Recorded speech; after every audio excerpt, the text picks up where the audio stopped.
Hello dear students, स्वागत है आप सभी का आपके अपने इस ब्यूटीफुल चैनल में। आज अपन स्टार्ट करेंगे क्लास 11th फाउंडेशन में वेक्टर जो चल रहा है हमारा, उसका लेक्चर नंबर 5। और बच्चों, आज के इस वीडियो लेक्चर में अपन बेहद इंपॉर्टेंट टॉपिक पढ़ने वाले हैं जिसका नाम है वेक्टर लॉज। उसका नाम क्या है बेटा हमारा? Vector laws. यानी आज हम जो है यहाँ पर वेक्टर लॉज ऑफ एडिशंस की बात करने वाले हैं। Vector laws of addition, vector laws of addition. Okay बेटा, इसमें बेटा 3 लॉ चलते हैं। एक होता है ट्राइंगल लॉ, एक होता है पैरेललोग्राम लॉ और एक होता है हमारा पॉलीगन लॉ। बेटा सबसे पहले अपन जो है पहले की बात करेंगे ट्राइंगल लॉ। ट्राइंगल लॉ यानी त्रिभुज का नियम। क्या बेटा? त्रिभुज का नियम। ध्यान से समझना बेटा। According to this law, if two sides of a triangle represents two vector in a same order, then third side of triangle या remaining third side of triangle represent resultant of these vector in opposite order। कहने का मतलब, मान लीजिए बेटा, मैं line अभी लिख दूंगा। अगर किसी त्रिभुज की दो क्रमागत भुजाएं, दो सक्सेसिव साइड मैग्नीट्यूड और डायरेक्शन में दो वेक्टर्स को रिप्रेजेंट करें। जैसे मैंने कहा कि ये मेरे पास कोई ट्राइंगल है जिसकी ये वाली साइड और ये वाली साइड जो कि सेम ऑर्डर में है। If two sides of a triangle represent two vector in a same order, then third remaining side represent resultant of them in opposite order. यानी कहने का मतलब, अगर ये दो क्रमागत भुजाएं परिमाण और दिशा में दो सदिशों को व्यक्त करें तो बेटा तीसरी भुजा जो होती है वो विपरीत क्रम में इन दोनों का क्या बता देगी बेटा? रिजल्टेंट वेक्टर बता देगी, यानी आर वेक्टर बता देगी। R vector is equal to लिखा जाएगा P vector plus Q vector. Clear? अगर तुम लोग लाइन लिखना चाहो तो क्या लिख सकते हो बेटा? According to this law, according to this law, if two sides of, क्या बताता हूं, if two sides of a triangle represents two vectors in a same order,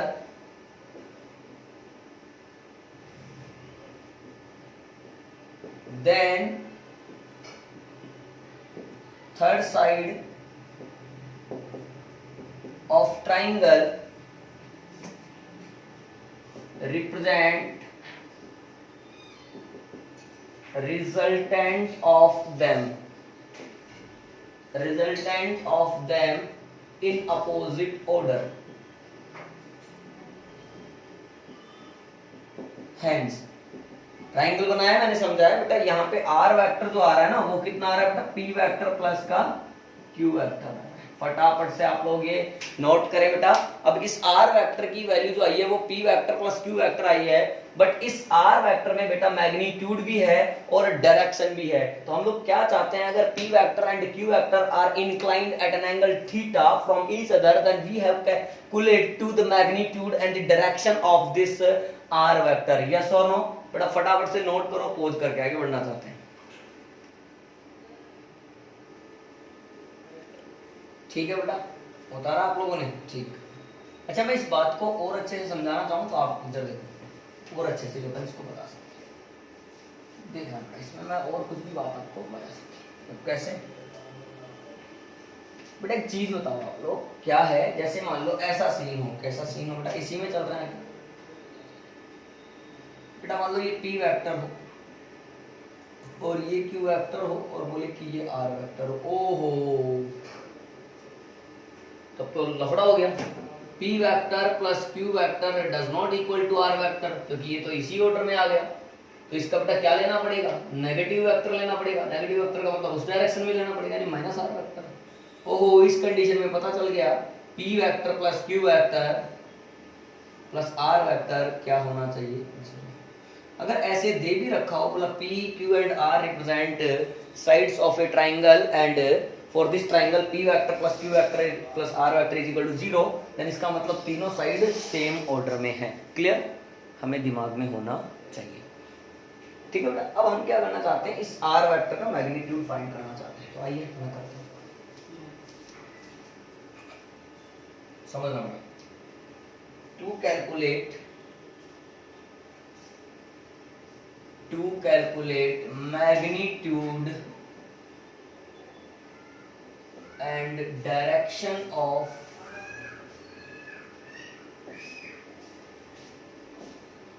resultant। Clear होगा? ध्यान से समझना बेटा, अच्छे बच्चों की तरह। मैंने कहा कि ये p वेक्टर है, उसने कहा ठीक है। मैंने कहा कि ये q वेक्टर है, उसने कहा ठीक है। बेटा जब p वेक्टर को आगे बढ़ा दूंगा तो एंगल यहीं दिखा पाऊंगा, क्योंकि एंगल जो बनता है वो हेड हेड या टेल टेल के बीच में बनता है। इन दोनों का रिजल्टेंट बेटा ये ले लो, आर वेक्टर, जो कि क्या है बेटा p vector plus q vector. बेटा यहाँ से एक नॉर्मल ड्रॉ करा तो मान लीजिए डी पॉइंट आया, ये a है, ये b है और ये c है, अपन ने मान लिया बेटा मर्जी से।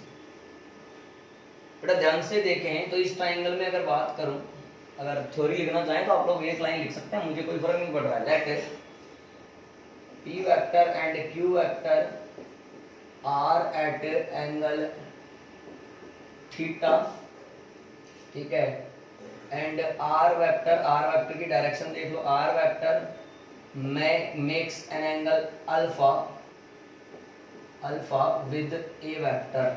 ठीक है बेटा, अब ध्यान से देखें, in triangle A C D, ये इस ट्राइंगल में यानी एक राइट एंगल ट्राइंगल है, इसमें पाइथागोरस थ्योरम यूज कर लो बेटा। बेटा आपको आर वेक्टर का मैग्नीट्यूड चाहिए, मतलब आपको एसी वेक्टर का, यानी जो एसी वेक्टर वाला एरो है उस एरो की क्या चाहिए, लेंथ चाहिए, यानी आपको एसी चाहिए। तो एसी का स्क्वायर इज इक्वल टू बेटा एडी स्क्वायर यानी बेस स्क्वायर प्लस परपेंडिकुलर यानी सीडी स्क्वायर। तो एसी स्क्वायर को बेटा मैंने आर स्क्वायर लिखा, एडी को बेटा क्या लिख सकता हूं मैं, एबी प्लस का बीडी का होल स्क्वायर प्लस सीडी का स्क्वायर। बेटा R square is equal to, identity लगा लो बेटा, A square plus B square plus 2ab, तो A B square plus B D square plus 2ab bd plus C D square. तो बेटा यहां तक कोई दिक्कत नहीं है। तो R square is equal to बेटा ए बी क्या है, ए बी है सर पी, तो पी स्क्वायर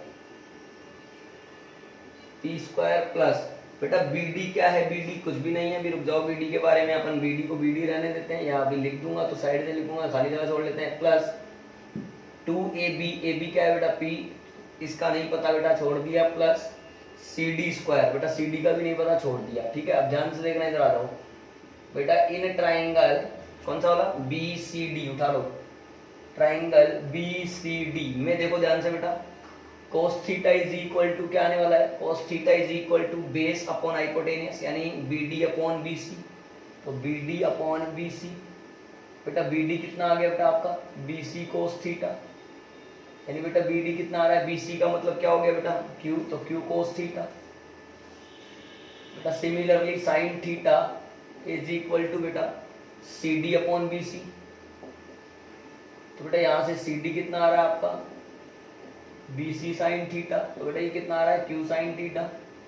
इतनी सी बात आपको क्लियर रहनी चाहिए बेटा। तो BD का मतलब, सॉरी BD स्क्वायर मतलब BD आ रहा है, कितना आ रहा है, अच्छा एक सेकेंड बेटा, यहाँ पर जो BD स्क्वायर प्लस का CD स्क्वायर है, ये ध्यान से देखो पहले आप, BD square plus CD square, इस राइट एंगल ट्राइंगल में पाइथागोरस थ्योरम वापस लगाई, तो ये तो हमारे पास क्या बन गया बेटा, एक स्टेप और बढ़ा सकता हूँ मैं, R square is equal to देखना AB square plus BD plus CD square क्या बन गया बेटा, BC square plus 2AB BD। तो कोई प्रॉब्लम नहीं है मुझे, केवल यहाँ पे BD फाइंड करना पड़ा, तो केवल इतना लिख लो ताकि ये साफ सफाई भी लगेगी। क्लियर, ठीक है बेटा, Q cos थीटा BD, तो यहाँ पर P square plus Q square BC plus 2AB, तो AB P है और BD क्या है बेटा Q cos थीटा, तो 2PQ cos थीटा। यहाँ से R कितना आ गया मेरे प्यारे बच्चों, under root of P square plus Q square plus 2PQ cos theta. यही है, अगर कोई दो वेक्टर एक दूसरे से थीटा एंगल पर हो तो उनके रिजल्टेंट का मैग्नीट्यूड फाइंड करने का फॉर्मूला यही है, r is equal to under root of P square plus Q square plus 2pq cos theta. Clear बेटा, ऐसा समझ में? अच्छा बेटा, अब अपन अगर डायरेक्शन देखें तो direction of resultant, direction of resultant बेटा, r वेक्टर ने p वेक्टर से कितना एंगल बना रखा है? अल्फा। तो अपन क्या निकाल लें बेटा? tan alpha. tan alpha is equal to perpendicular upon base यानी cd अपॉन ad। बेटा ध्यान से देखें तो tan alpha is equal to cd नहीं पता, ad क्या है बेटा? ab plus bd। बेटा ab पता है हम लोगों को, कितना है बेटा बोलना सर? ab हमारा है p और bd कितना है? q cos theta. cd हम लोग निकाल लें बेटा, तो बेटा cd हम लोग निकाल लें, इधर निकाल लें बेटा। In triangle BCD sine theta से आ गया बेटा, sine theta is equal to CD upon BC। तो बेटा यहाँ से CD is equal to BC sine theta यानी Q sine theta, sorry CD हो जाएगा Q sine theta upon P plus Q cos theta. क्या ये फॉर्मूला आ गया हमारे पास डायरेक्शन का? तुम चाहो तो यहाँ से पूरा पूरा अल्फा निकाल सकते हो, alpha is equal to tan inverse Q sine theta upon P plus Q cos theta. बेटा इसमें ध्यान रखने की अगर कोई बात है तो मैं बता दूं आपको कि R वेक्टर ने जब P वेक्टर से एंगल बनाया है तो ऊपर आया है Q साइन थीटा। अगर मान लीजिए यही R वेक्टर Q वेक्टर से एंगल बनाता तो यहाँ आता P sign theta upon Q plus P cos theta, बस इतना सा फर्क हो जाता। क्लियर है? फटाफट से आप लोग इसको नोट करो बेटा पॉज करके, फिर अपन आगे बढ़ते हैं, इसमें भी केस ले लेंगे।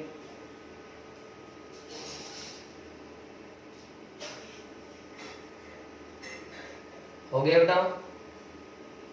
अच्छा कर लिए, ठीक है। आइए इसमें कुछ केस देखते हैं बेटा, स्पेशल केसेस। देखो आओ,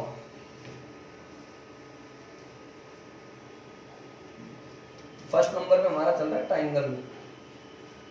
अब स्पेशल केसेस देखते हैं।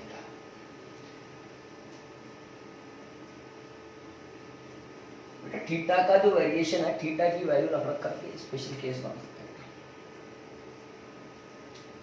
हैं। स्पेशल केसेस बेटा ये, if p vector parallel to q vector that is theta बराबर 0 डिग्री, देन बेटा r बराबर under root of p square plus q square plus 2pq cos 0 की वैल्यू हो जाती है 1, तो r बराबर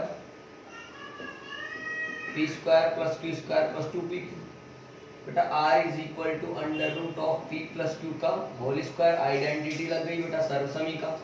तो बेटा ये कितना आ गया p प्लस 2, यानी ये कुल मिलाकर के क्या आया है? मैक्सिमम वैल्यू आया है। रिजल्टेंट की मैक्सिमम वैल्यू यही होती है बेटा। एंड tan अल्फा निकालू बेटा मैं, tan alpha is equal to q sine 0 upon p plus q cos 0। बेटा ध्यान से देखो, साइन 0 की वैल्यू होती है 0, इसलिए tan अल्फा भी कितना आ रहा है? 0 आ रहा है। अब अगर tan अल्फा 0 आ रहा है तो अल्फा कितना आएगा? 0 आएगा। यानी अगर मान लीजिए किसी बॉडी पर दो वेक्टर इस तरह से दिए गए हों कि सेम डायरेक्शन में हो तो दोनों को जोड़ करके नेट निकल जाएगा, और उसके अलावा वो उसी डायरेक्शन में आ जाएगा जिस तरफ वेक्टर्स हैं। क्लियर? सेकंड पॉइंट बेटा, if p vector perpendicular to q vector that is theta 90 degree, then जब थीटा 90 होगा बेटा तो r कितना आएगा? r आएगा under root of p square plus q square, because 2pq cos 90, cos 90 कितना हो जाएगा बेटा? 0। tan अल्फा निकालें अगर तो कितना आएगा? And tan alpha is equal to q sin 90 upon p plus q cos 90। बेटा sin 90 होता है 1 तो ये ऊपर बच जाएगा q, cos 90 होता है 0 तो नीचे बच जाएगा केवल p। तो अल्फा बराबर आ जाएगा tan inverse q by p, इतना आ जाएगा हमारे पास। क्लियर बेटा?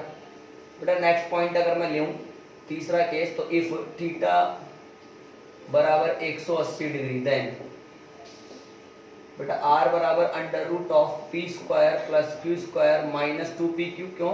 cos 180 कितना होता है? माइनस का 1, तो r की वैल्यू कितनी आ रही है बेटा? अंदर ही अंदर p माइनस q का होल स्क्वायर, बाहर आके कितना हो गया बेटा? ये p माइनस q, यानी ये क्या है बेटा? मिनिमम वैल्यू है। बात समझ में आ रही है? क्लियर? एंड अल्फा कितना आने वाला है इस कंडीशन में भी 0, क्योंकि साइन पाई की वैल्यू कितनी होती है बेटा 0 होती है। अब ध्यान रखने वाली बात यह है कि जो रिजल्टेंट होता है, रिजल्टेंट का जो मैग्नीट्यूड आ रहा है बेटा वो आर मिनिमम से लेकर के आर मैक्सिमम के बीच में ही लाई करेगा, ना आर मिनिमम से कम होगा, बात समझो, और ना आर मैक्सिमम से ज्यादा होगा, इनके बीच में कहीं लाई करेगा, या फिर आर मिनिमम के इक्वल हो सकता है या आर मैक्सिमम के इक्वल भी हो सकता है। क्लियर है बेटा? फटाफट से नोट कर लो, फिर आगे बढ़ रहे हैं बेटा।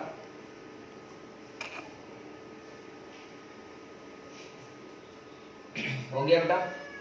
ठीक है, आइए नेक्स्ट देखते हैं, नेक्स्ट समझते हैं बेटा। यहाँ पर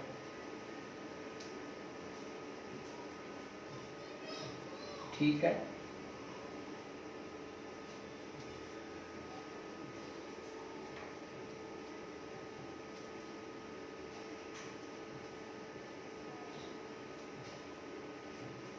नेक्स्ट देखो बेटा क्या है, नेक्स्ट समझाते हैं। नेक्स्ट में कह रहा था, hence it is clear that, अतः ये स्पष्ट है कि बेटा जो r होता है वो r मिनिमम से या तो बड़ा होगा या उसके बराबर होगा, लेकिन r मैक्सिमम से छोटा होगा या फिर उसके बराबर होगा। बेटा r मिनिमम बोले तो p माइनस क्यू, यही मतलब होता है। r मैक्सिमम बोले तो बेटा p प्लस क्यू। बेटा इसका मतलब ये भी बोल सकता हूँ mod of p vector minus mod of q vector. बेटा यहाँ पे बोल सकता हूँ मैं mod of p vector plus mod of q vector. आई बात समझ में बेटा? इस तरह से सीन है। क्लियर हुआ? ओके, नेक्स्ट यहाँ पर बेटा ले लेते हैं इफ, देखो एक क्वेश्चन ले लो या फिर एग्जांपल मान लो, if mod of p vector is equal to mod of q vector is equal to p, then पहला प्रश्न mod of p plus q बता दो कितना आएगा। सेकंड प्रश्न mod of p minus q बता दो कितना आएगा। हमसे ये पूछा गया, ध्यान से देखना बेटा, अच्छे बच्चों की तरह देखेंगे बेटा। पहला आप सॉल्यूशन देखो, आप सॉल्यूशन नंबर पहला mod of p plus Q. बेटा r वेक्टर होता है p vector plus q vector. अब r वेक्टर का मैग्नीट्यूड जो होता है, इसका मतलब p vector plus q vector का मैग्नीट्यूड है। इसका मतलब ये फॉर्मूला यहाँ लग जाएगा p square plus p square, क्योंकि q भी क्या है बेटा p है, 2p स्क्वायर cos थीटा। आ रहा है क्या समझ में बेटा? यहाँ से under root 2p square common 1 plus cos theta. बेटा इसका मतलब क्या बनेगा, ये 2p स्क्वायर, मैंने फॉर्मूला सिखाया था, ये होता है 2 cos स्क्वायर थीटा बाई 2। बेटा 2 2 जा 4, लेकिन उसका 2 बाहर आ जाएगा, p स्क्वायर से p बाहर आ जाएगा, तो 2p cos थीटा बाई 2, ये आएगा आपका आंसर। सेकंड पार्ट की बात करूं बेटा, तो mode of p minus q जो है p square plus p square, लेकिन यहाँ जाएगा फिर minus 2p square cos theta. बेटा ध्यान से देखें तो 2p स्क्वायर वापस से कॉमन, 1 माइनस cos थीटा हो जाएगा 2 sin square theta by 2, 2p square 2 sin square theta by 2। बेटा 2 2 जा 4 का 2 बाहर आया, p स्क्वायर का p बाहर आया, और sin स्क्वायर थीटा बाई 2 का बेटा sin थीटा बाई 2 भी बाहर आ गया। क्लियर हुआ बेटा? ये आंसर आ गया। तो ध्यान रखना mode of p minus Q आता है 2p sin थीटा बाई 2, और mode of p plus Q आता है बेटा 2p cos थीटा बाई 2। क्या मेरी बात आप लोगों को क्लियर है बच्चों? ठीक है, फटाफट से नोट कर लो, फटाफट से इसको भी नोट कर लो बेटा। हो गया? ठीक है,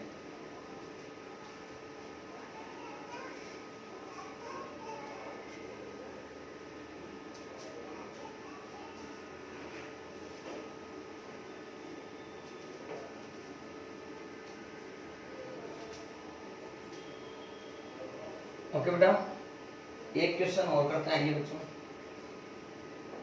if mod of p plus q is equal to mod of p minus q, then find angle between p vector and q vector.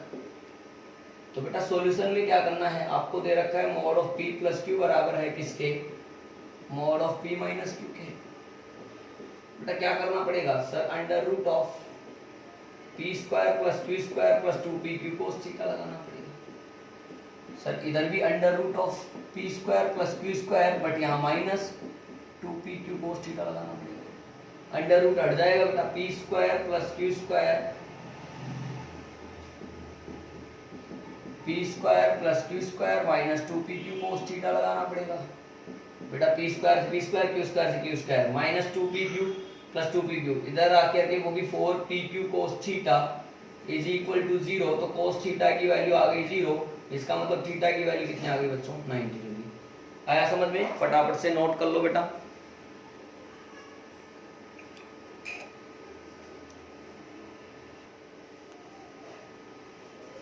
Okay बेटा, लिख लिए? ठीक है, तो आज के इस वीडियो लेक्चर में इतना ही काफ़ी है। आज अपन ने इस वेक्टर में काफ़ी कुछ सीखा है, तो नेक्स्ट वीडियो लेक्चर में बेटा अपन कुछ न्यूमेरिकल और देखेंगे और बचे हुए लॉज भी देखेंगे, पॉलीगन लॉ और पैरेललोग्राम लॉ। क्लियर है? नेक्स्ट वीडियो अपलोड हो तब तक के लिए आप पढ़ाई जरूर करते रहिए, नोट्स प्रॉपर बनाते रहिए। कोई डाउट हो तो बिना हेजिटेशन के कमेंट सेक्शन में कमेंट कर दीजिएगा। क्लियर है? वीडियो पसंद आई तो इसे लाइक करिए, शेयर करिए और चैनल को सब्सक्राइब भी करिए। All the very best.